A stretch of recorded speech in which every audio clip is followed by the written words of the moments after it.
Who really started World War I? Most people point to the assassination of Archduke Franz Ferdinand.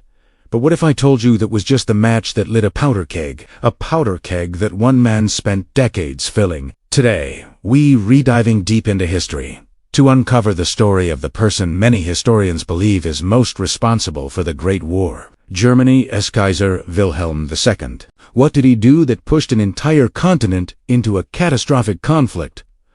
Let's find out. Born in 1859, Wilhelm II became the German emperor in 1888.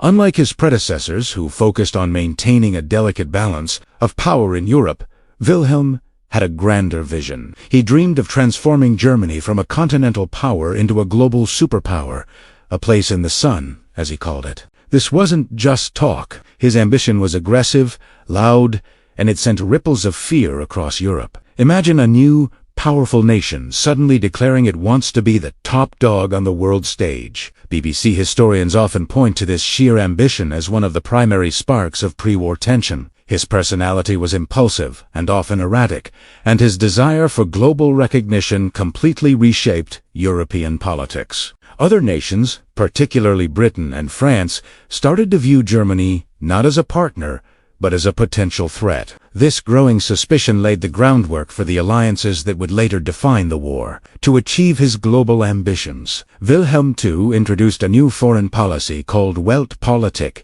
which literally translates to world policy. This was a major departure from the cautious Realpolitik of his predecessor, Otto von Bismarck. The goal of Weltpolitik was simple and direct: expand Germany's colonial empire and increase its global influence to rival the established empires of Britain and France. Germany started acquiring territories in Africa and the Pacific and aggressively pursued economic interests abroad. On the international stage, this policy made Germany look incredibly expansionist and threatening. It was like a new player at the table suddenly trying to grab everyone else's chips. This expansionism directly led to a deterioration in diplomatic relations. Instead of cooperation, Europe entered an era of intense competition and mistrust, with Germany at the center of it all. Weltpolitik wasn't just about gaining territory, it was about asserting dominance, and that put Germany on a collision course with the other great powers. Perhaps the most direct challenge Wilhelm II posed to the existing world order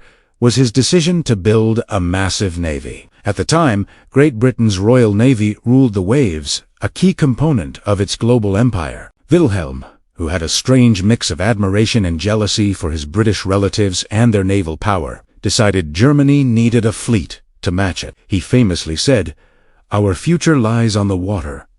This kicked off a massive naval arms race. Germany began pouring enormous resources into building powerful battleships, known as Britain, seeing this as a direct threat to its national security and its empire, responded in kind. The result was a frantic, expensive competition to build more and bigger warships. This arms race did more than just waste money. It pushed Europe toward militarization. More importantly, it drove Britain, which had long practiced a policy of splendid isolation, into the arms of its traditional rivals, France and Russia, forming the Triple Entente. The naval buildup became one of the most significant triggers of pre-war tension, creating a deep and lasting animosity between Britain and Germany. Now, let us fast forward to the summer of 1914. Archduke Franz Ferdinand of Austria-Hungary is assassinated in Sarajevo by a Serbian nationalist.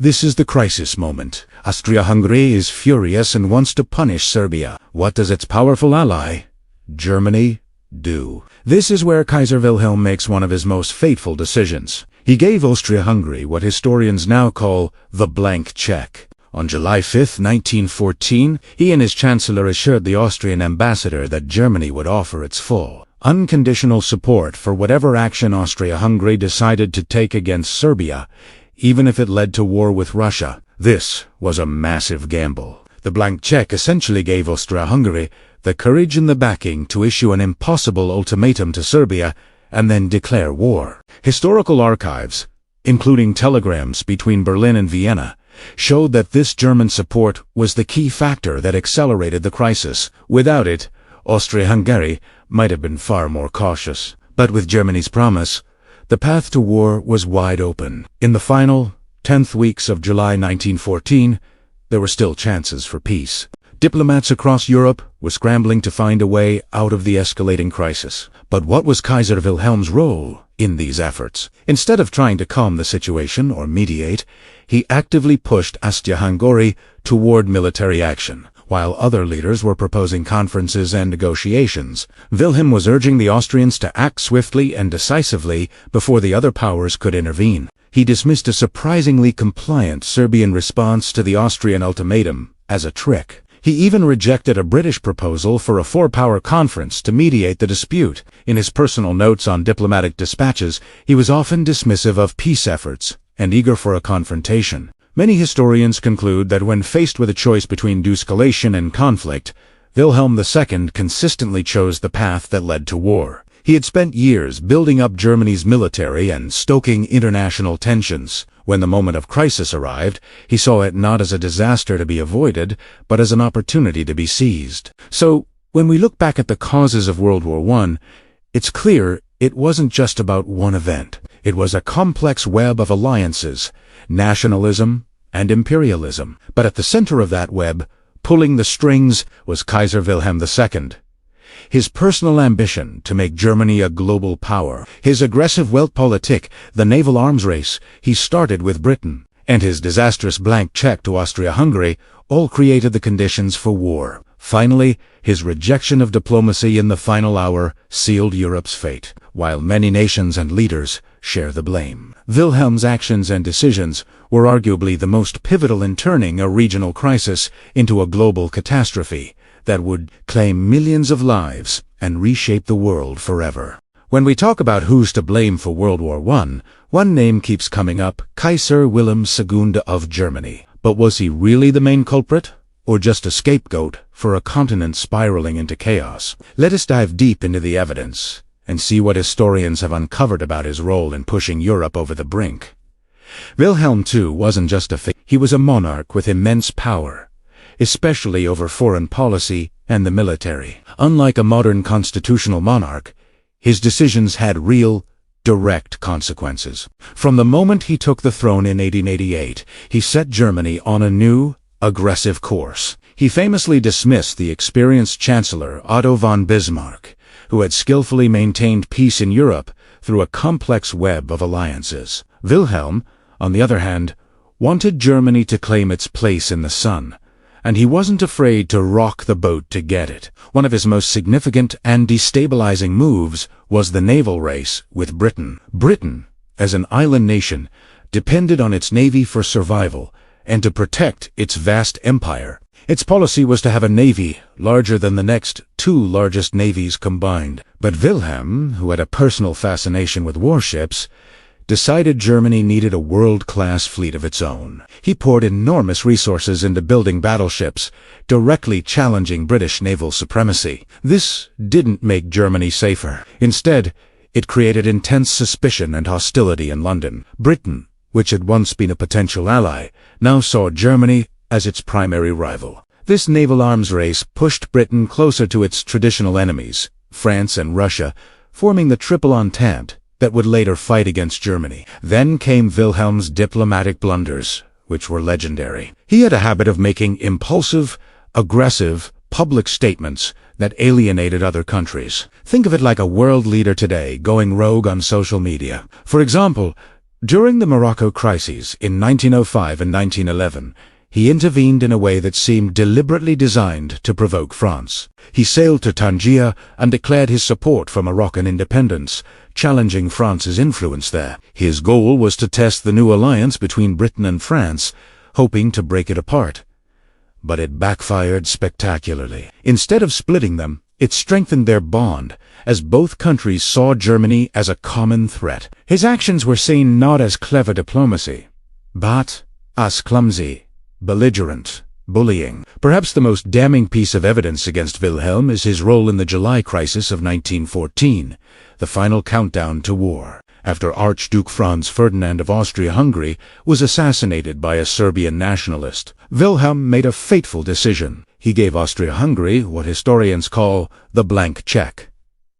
He promised Germany's unconditional support for whatever action Austria-Hungary decided to take against Serbia. This was a massive gamble. He essentially told his ally, "Go ahead, do whatever you want, and we've got your back."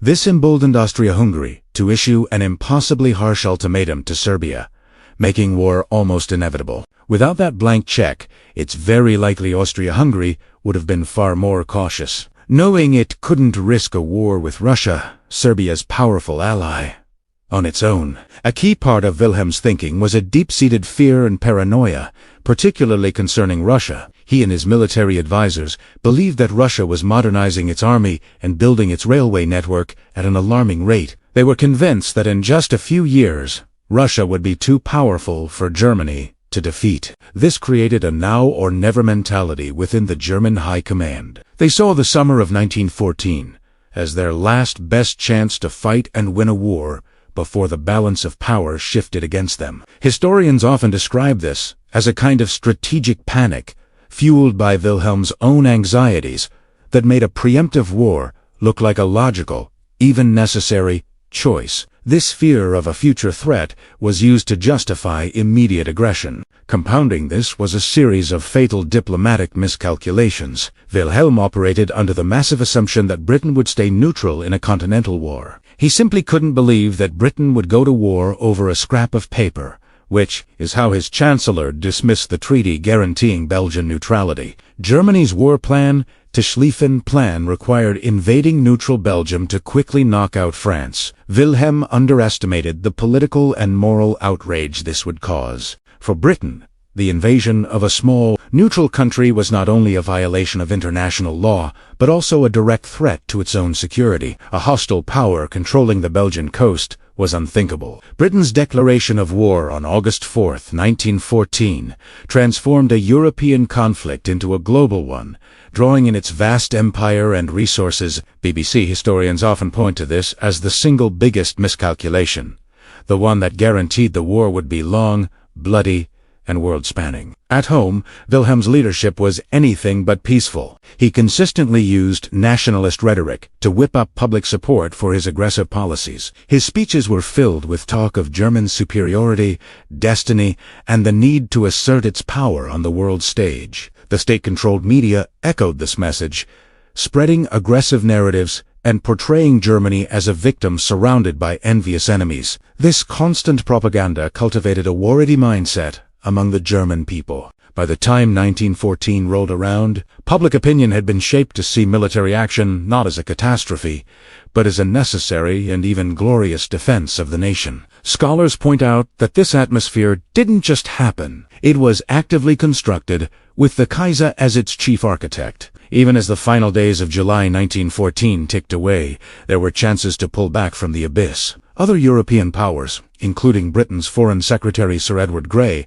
made desperate last-minute attempts at mediation. They proposed conferences and diplomatic talks to de-escalate the crisis, but Wilhelm, egged on by his generals, dismissed most of these proposals. He waffled, sending contradictory telegrams to his cousin, Tsar Nicholas II of Russia, sometimes pleading for peace, other times issuing threats. Ultimately, when it mattered most, he sided with his military and approved the order for full mobilization, a step that was universally understood at the time to mean war. Archival records show a clear timeline where each decision he made, each peace effort he rejected, accelerated Europe's slide into conflict. Once the war started, Wilhelm and his government immediately began a campaign to deflect blame. They painted the war as a defensive struggle, forced upon a peaceful Germany by an aggressive Serbia, a vengeful France, and an expansionist Russia. They tried to shift all responsibility onto their enemies. However, investigations after the war, most notably by the commission that drafted the Treaty of Versailles, came to a different conclusion. The infamous war guilt clause in the treaty specifically pointed the finger at Germany and its allies for causing the war. While that clause has been debated for a century, the evidence behind it, particularly regarding Wilhelm's actions, is substantial. Documents unearthed from German archives after the war highlighted his personal role in escalating tensions and blocking peaceful resolutions. So, was Kaiser Wilhelm II the single person most responsible for World War I, while no single individual can bear all the blame for a catastrophe with such deep and complex roots from imperialism to tangled alliances and rampant nationalism. His personal decisions were undeniably a primary driving force. His aggressive foreign policy, the naval race, his disastrous diplomatic interventions, the fateful blank check, and his rejection of last-minute peace efforts all acted as accelerants on a fire that was already smoldering. Many modern historians conclude that while he may not have single-handedly started the war, he was one of the central figures who held the power to prevent it, and instead chose the path that led Europe into darkness. His reign serves as a stark reminder of how the personality and choices of a single leader can have devastating consequences for the entire world. Thanks for watching. And if you found this deep dive interesting, be sure to like and subscribe for more historical analysis.